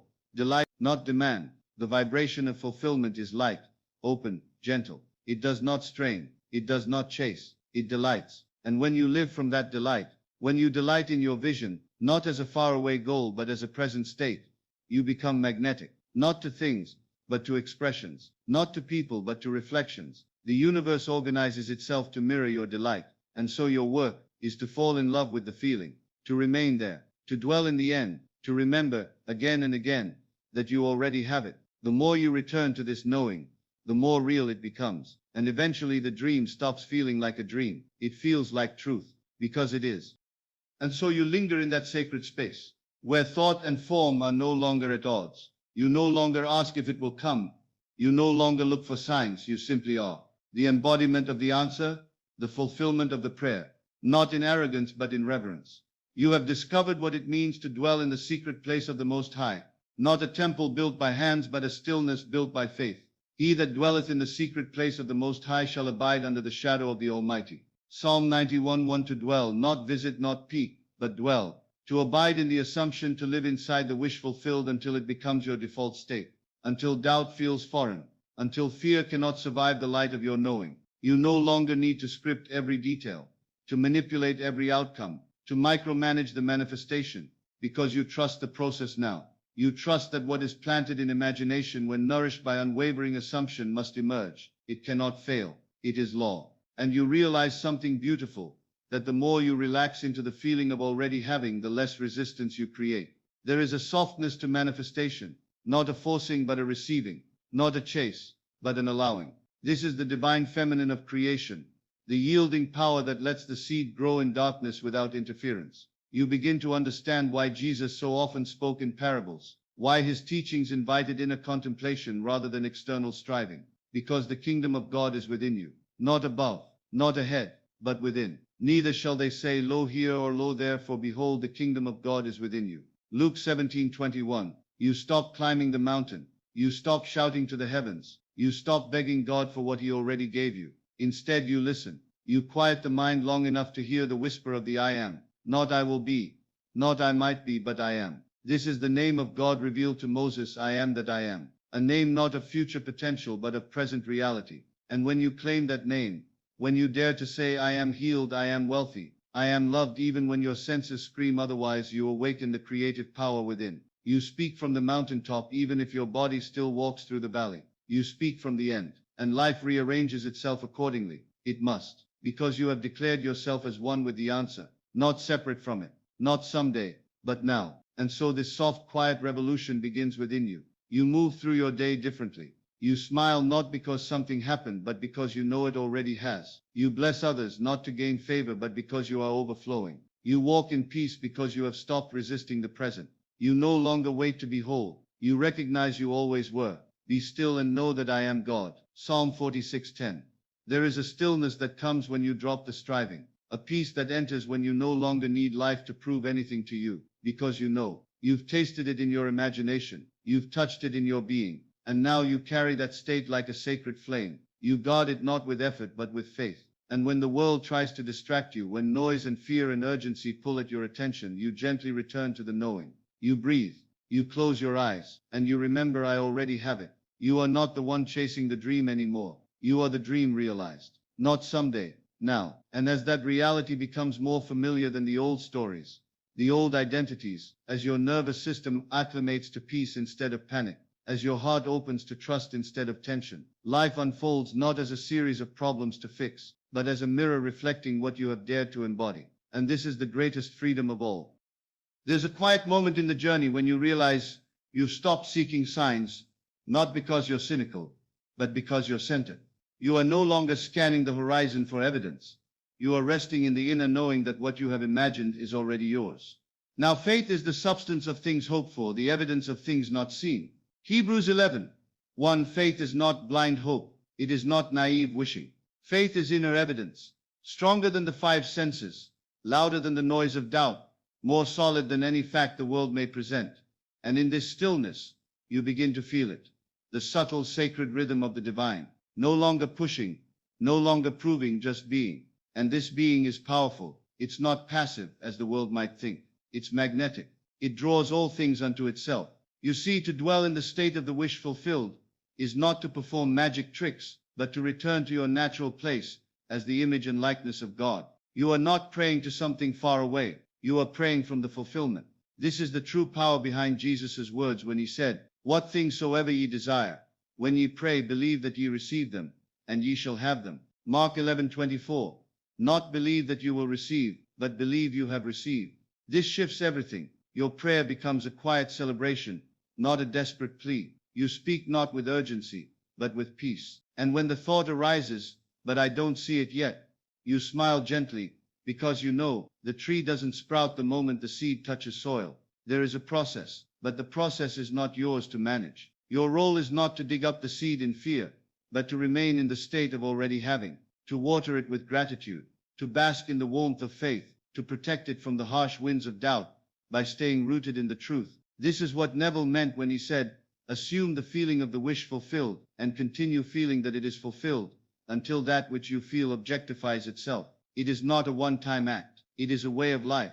You don't try to convince yourself. You live as though it's already done. And over time, the old identity, the one that strived, that feared, that felt separate, begins to dissolve. The mask falls away, and you stand, not as the seeker, but as the one who is found. There is a grace that flows through you now, not loud but steady, not flashy but real. And in that grace you begin to notice life feels lighter. You take inspired action, but not from a place of desperation, rather from alignment. You speak with confidence, not to impress, but because your voice now echoes truth. You walk with a calm certainty, because your inner world no longer wavers. And even when things appear unchanged on the outside, even when no one else sees what you see, you continue. Because the state of knowing has become more compelling than any temporary lack. You have stopped reacting to appearances. You have started responding from imagination. This is the true spiritual maturity, and it brings a peace that the world cannot understand, because it was never built on the world's rules. Peace I leave with you, my peace I give unto you, not as the world giveth, give I unto you. John 14:27. This peace is yours now, not because the world has changed, but because you have changed. You've taken your attention off what is, and placed it on what is true. And in doing so, you've allowed what is true to reshape what is. This is the alchemy of assumption. This is the divine art of creation, not through effort, through embodiment, not through striving, through surrender to what already is. And as you move deeper into this way of being, you'll find there's less resistance, less friction. The journey becomes softer, more harmonious, not without contrast, but without chaos. Because the moment you remember who you are, not just once but moment by moment, you stop creating from fear and begin creating from love, from fullness, from God. It becomes less about doing and more about dwelling in the state, abiding in the unseen, living from the promise, not the possibility, but the promise. As it is written, He hath blessed us with all spiritual blessings in heavenly places in Christ. Ephesians 1:3. Not will bless us, not if we perform a certain way, but hath blessed, past tense, already done. And those heavenly places, they are not some far-off realm, they are within, right now, here. Neville always reminded us that imagination is the gateway to this inner kingdom, the secret chamber where all things are conceived and birthed. When you enter that chamber, you are not escaping reality, you are shaping it. You don't need to wait for signs or approval. The world will always reflect what you truly accept as real within yourself. So you go into the silence, not to plead, but to assume, to slip gently into the feeling, not of longing, but of fulfillment, not of asking, but of having. You hear the soft rhythm of your breath, and with each inhale you breathe in the truth, it is done. And with every exhale you release resistance, doubt, and the need to control. There is nothing more to prove, nothing more to chase, only the stillness of being. This is the essence of prayer as Neville taught it, not repetition of words, but a change of consciousness. You close your eyes, and there, in the quiet, you construct your scene. It is simple, subtle, but rich in feeling.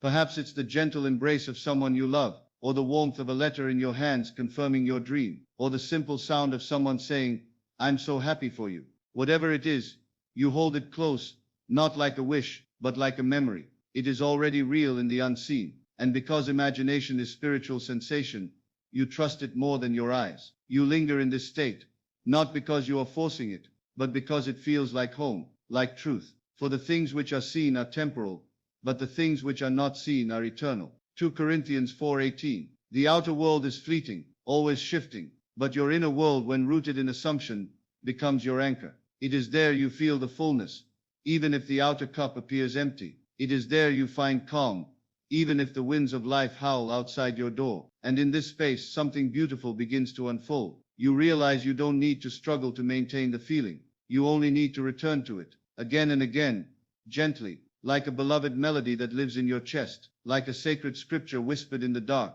And when the day brings challenges, when doubt knocks or fear creeps in, you pause, not to fight but to remember, to return. You remind yourself, I am not the circumstance, I am the consciousness that chooses. And in that remembrance you reclaim your power. You are not manifesting from scratch, you are revealing what is already yours. The blueprint is complete, the vision already approved. Now it unfolds, not by your effort, but by your alignment, like petals opening to the morning sun, like waves returning again and again to the shore. So you walk with peace, not because life is without storms, but because you no longer live by the storm. You live by the word, by the unseen law of assumption, the eternal promise that as within, so without. And in the stillness of the night, when all is quiet and the world has gone to sleep, you rest in this knowing, you already have it. Not because someone told you so, not because you read it in a book, but because deep within, you have touched the hem of your own imagination and found it sacred,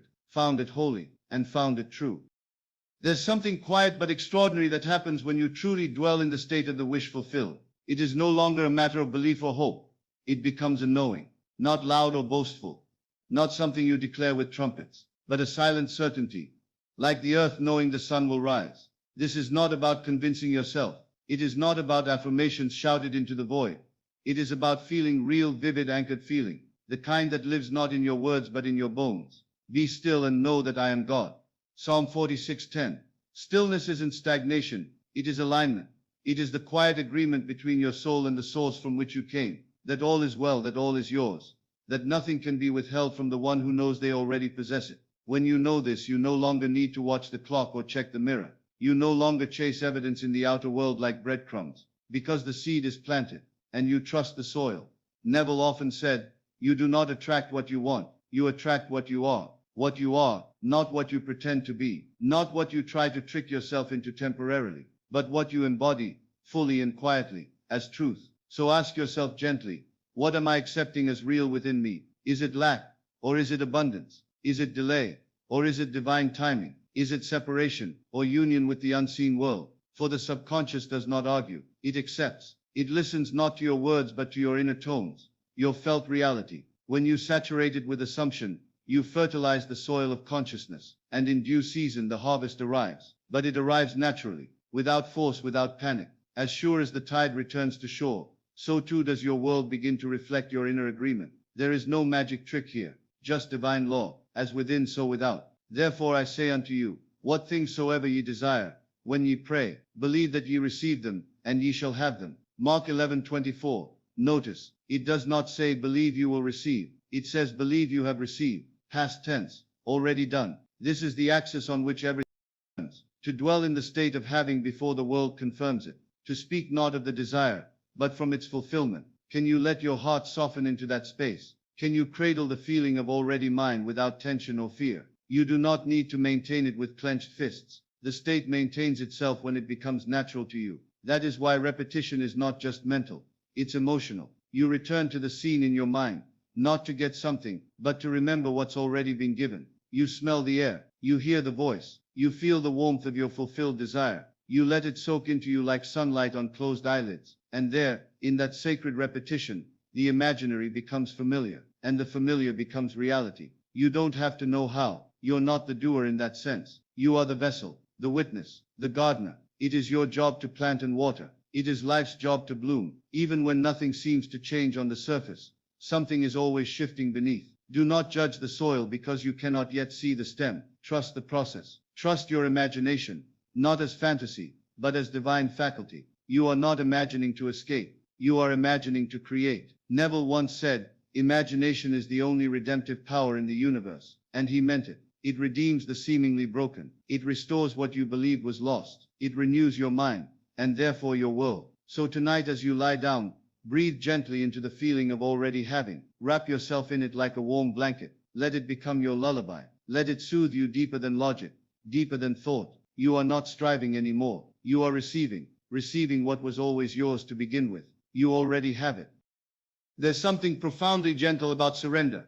Not as defeat, but as deep trust. A trust that whispers it is finished, even when nothing around you seems to reflect it. The surrender Neville spoke of is not passive. It's the most active stillness a soul can embody. The stillness of one who knows their request has already been granted. Before they call, I will answer. While they are yet speaking, I will hear. Isaiah 65:24. What if you could truly live from this truth, that the very moment the desire arose in your heart, it was already done in unseen realms, not halfway, not someday, not dependent on worthiness or effort, done as surely as dawn follows night, as surely as the tides keep time with the moon. In your inner world there is no delay, there is no waiting room. The delay is only the illusion created by a mind that hasn't yet caught up with its own power. But your spirit knows. Your spirit walks ahead of you, planting seeds in every field, speaking life into every possibility. And when you quiet your thoughts, really quiet them, you can hear it. That gentle hum of it's already yours. It's not always loud. In fact, it rarely is. It's more like a steady rhythm under everything else. Like the heartbeat you don't notice until you lie very still. And it's in that stillness, in that quiet presence, that your world begins to shift. According to your faith be it unto you. Matthew 9:29. This is not a command rooted in pressure. It's an invitation, a doorway. According to what you accept as true, so shall it be. Not according to what you say you believe, but what you feel in the hidden places of your being. Faith is not loud. It's not boastful declarations. Faith is subtle, a soft certainty, a readiness to receive without needing to control. When you walk in this kind of faith, you no longer treat imagination as fiction. You treat it as a preview of coming attractions. You stop asking when, and instead say thank you. Not because you're pretending, but because you know. Like the child who asks for their birthday gift, and then goes to sleep smiling. Not because it's in their hands, but because it's already in motion. That's the kind of assumption Neville called us to. Not desperate, not forced, but effortless, natural. And you cultivate it not by striving harder, but by softening, by letting go of the tension that says you have to make something happen. Because the truth is, it's not your job to force the harvest. It's your job to hold the vision, to water it with emotion, and to dwell in the feeling of already having. The rest is divine orchestration. You may not know how, you may not know when, but you will feel it. The subtle reconfiguring of life around your state of consciousness. Doors open without knocking. People arrive without planning. Solutions appear before you name the problem. It's not a coincidence. It's law. To him that hath shall be given. Luke 19:26. To the one who has, who possesses the state of being, more is added. Not because life plays favorites, but because it mirrors, it reflects the dominant tone of your inner being. If you live from the feeling of having, your world cannot help but echo that song back to you. If you live from the feeling of lack, even the blessings in your hand feel incomplete. So tonight, rest in the state of fullness, not because you're tricking yourself, but because you're remembering a deeper truth. You already have it. You always did. You are simply waking up to the dream you planted long ago. Let your breath slow. Let your shoulders soften. Imagine, not to escape, but to align. Feel the warmth of your answered prayer wrap around you. Let it become your lullaby, and drift, not into sleep but into remembrance.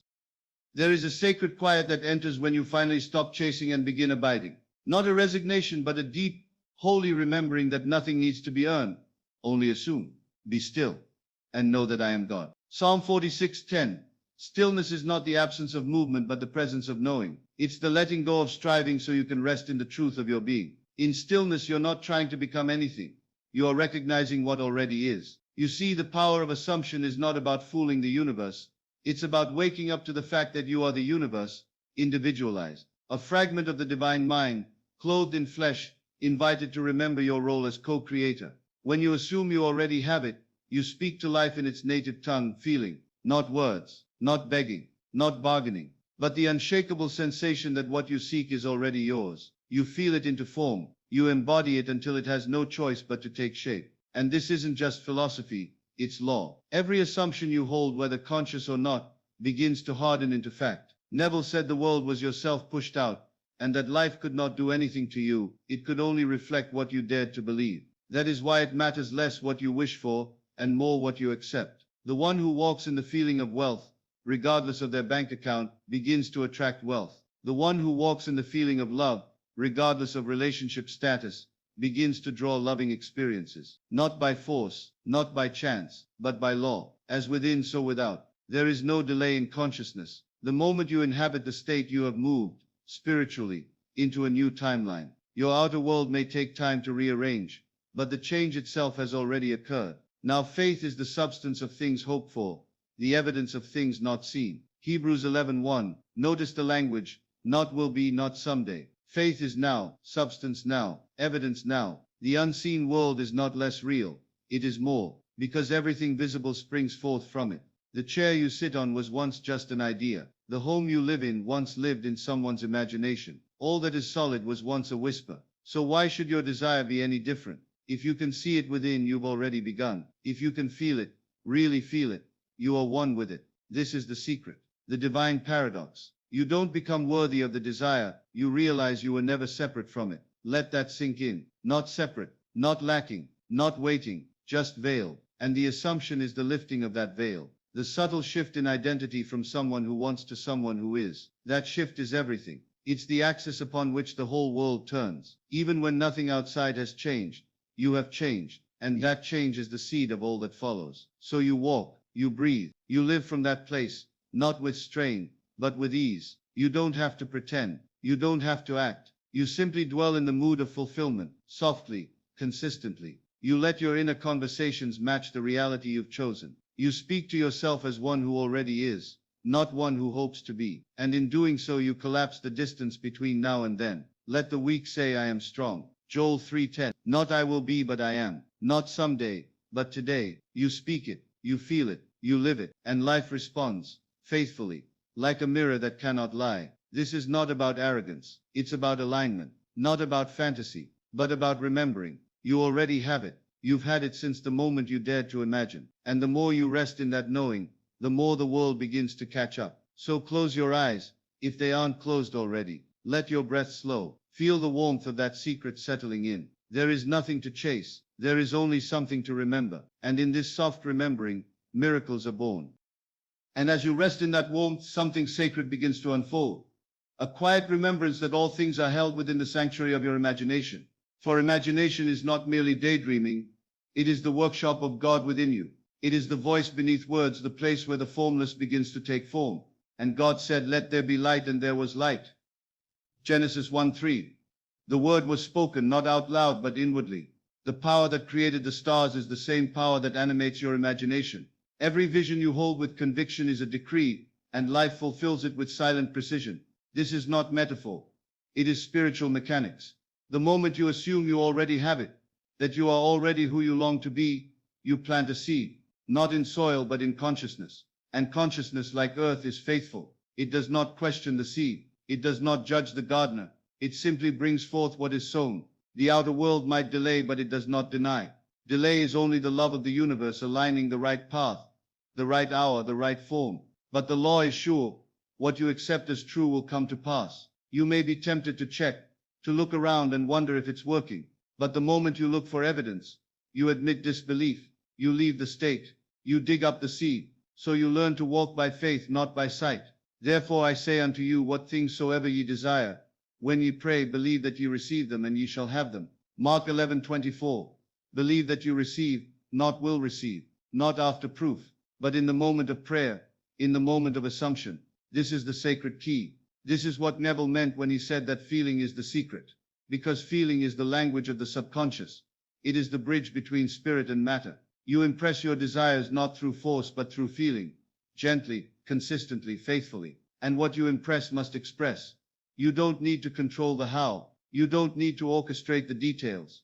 That is not your part. Your part is to dwell in the feeling of the wish fulfilled, to embody it, to fall asleep in it, to speak from it until it becomes your native tongue. This is why you were told, let the redeemed of the Lord say so. Psalm 107:2.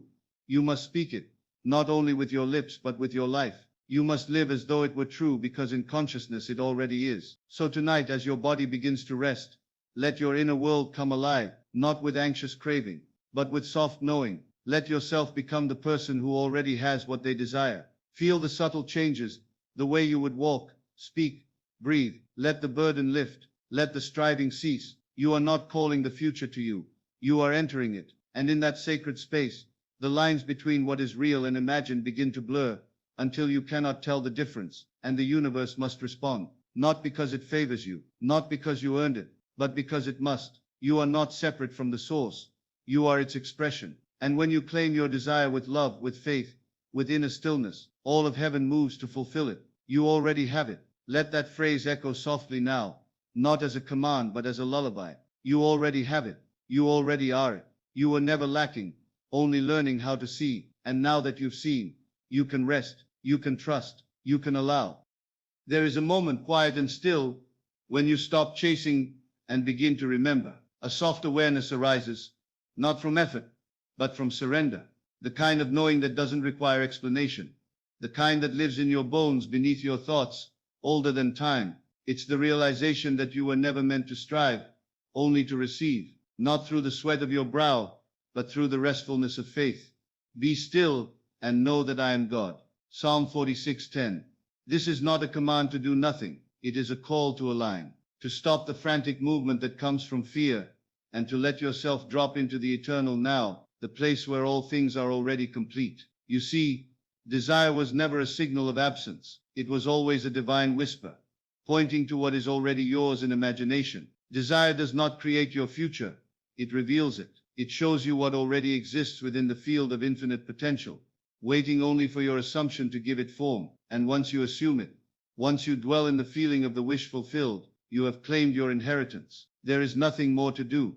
You are not waiting on God. God is waiting on you, waiting for you to stop rehearsing limitations, waiting for you to stop worshipping appearances, waiting for you to accept the truth that the power that made the world lives within you, and that power responds, not to effort, but to belief. According to your faith be it unto you.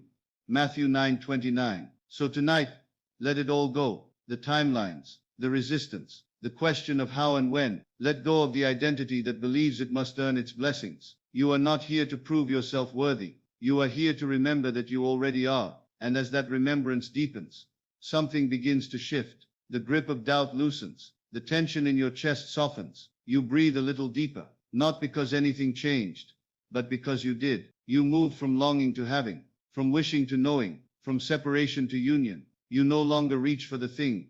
You rest as the one who already has it. And that shift is everything. It is the secret. Neville wanted you to know, not intellectually, but experientially, that the world is yourself pushed out, that what you accept in imagination must show itself in form, that your assumption of the end creates the means. You don't need more books. You don't need more techniques. You only need to feel it real. and feel it until it becomes natural, until the imagined becomes more real than what your eyes can see. Now faith is the substance of things hoped for, the evidence of things not seen. Hebrews 11:1. So now, as the world around you quiets, come home to the stillness within. Feel the calm certainty of the one who already is. Let the story rewrite itself in your favor. Let the future bend toward your vision. Let your sleep become a sacred return, not to dreams but to truth. You are not becoming. You are remembering. You are not empty. You are full. You already have it. You already are it. So rest, beloved soul. Let the waves of imagination carry you deeper. Let the soft rhythm of this knowing lull you into sleep. No striving, no effort, only trust, only peace. You have done enough. It is finished, and it is done.